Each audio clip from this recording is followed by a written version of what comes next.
Yakub Suleiman ligi ya mabingwa barani Afrika amecheza mechi 2, magoli ya kufungwa ni 0, hana clean sheet ni 2. Wakati takwimu za magoli kuna mechi zingine ambazo ameweza kuzicheza hapa ni katika ligi kuu ya NBC ambapo Yakub Suleiman amecheza mechi 21, dakika 1890, magoli ya kufungwa 17, clean sheet kapata 8, amefanya saves 47 katika takwimu za msimu 2024-25. Rashid, fantastic kabisa. Anakuja vizuri, Champions League ndo kwanza anaanza kujifunza na tayari ana clean sheet 2 zimetulia. Kwenye ligi nafikiri Malala Mseli ndo alimuintroduce huyo goalkeeper akiwa na JKT pale. Kwa ushindani akawa anakuwa taratibu, anaonyesha performance yake ya msimu uliopita ndio performance ambayo Simba Sports pia ikabidi wavutie. Imekwenda nyakati, sasa hivi ni goalkeeper wa national team ya taifa Tanzania. Na amekuwa miongoni mwa sehemu ya rekodi nzuri kabisa kwenye CHAN. Wakati Tanzania inakuwa ni taifa la kwanza kufuzu kwenda hatua inayofuata, goalkeeper alikuwa ni yeye, Yakub Suleiman. Wakati huo ni timu ambayo ikawa imeruhusu magoli machache sana, Yakub Suleiman akiwa golini. Umeona? Kwa hiyo nilikuwa najaribu kuelezea kwamba hayo ambayo tuna watu ambao ni kama sasa hivi ni tuhuma, japo Mike ataki, lakini ni kama tuhuma zinamfikia Yakub Suleiman. Wanazungumza kuhusiana na footwork. Footwork inazungumzwa ni kwa sababu watu wamerely zaidi kwenye modern football, wakiamini kwamba goalkeeper ni sehemu ya uanzilishaji wa mashambulizi, si ndio bwana?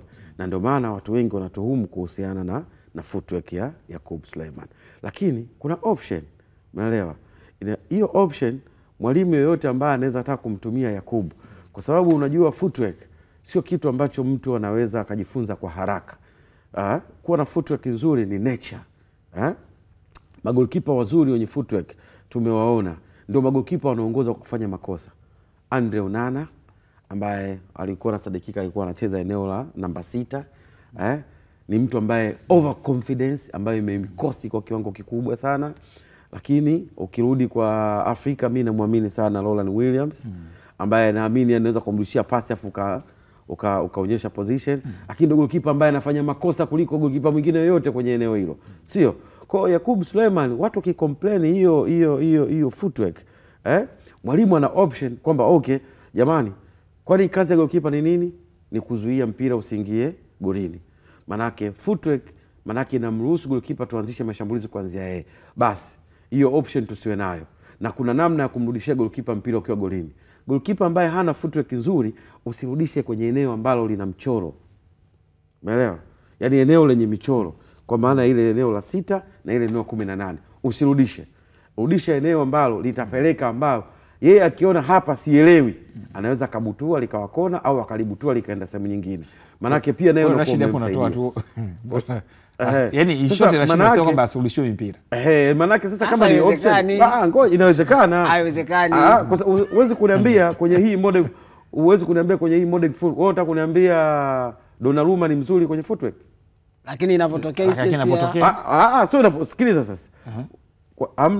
Kwa mtu kama unamzungumzia Gigi Donnarumma. Ndio au the best goalkeeper sasa hivi. Tufanye anafundishwa chini ya Pep Guardiola, goalkeeper ambaye alimfukuza kumhitaji goalkeeper yule John Hart. Akitoa sababu kwamba sio mzuri kwenye miguu yake, akamleta Ederson, si ndio? Ederson ametoka akamleta Bravo. Yes. Akamleta nani? Akamleta Bravo, baadaye akaja Ederson ambao ni wazuri kwenye kucheza. Sasa hivi kamleta Donnarumma, ni mzuri kwenye kucheza, lakini angalia anavyocheza, manake mipira imrudi sana zaidi ya pale. So hiyo eneo la footwork ambao mashabiki wanalizungumza, wanamzungumza kwa sababu ya aspect ya kuangalia kwenye modern football. So kuna option ambayo huwezi kumrudishia. Tumjaji kwenye eneo ambalo mimi nataka Yakubu tumjaji kwenye eneo la kuzuia. Sawa. Umeelewa? Je, anafanya makosa mara ngapi kwenye eneo la kuzuia mpira usiingie? Hiyo shida inaweza kuwa sio issue ya kumjaji kwenye jukumu lake la msingi, ambalo mlinda mlango jukumu lake la msingi ni hilo ambalo mlisema kwamba it's fine kwamba utasubiri labda kuzuia mpira usiingie golini.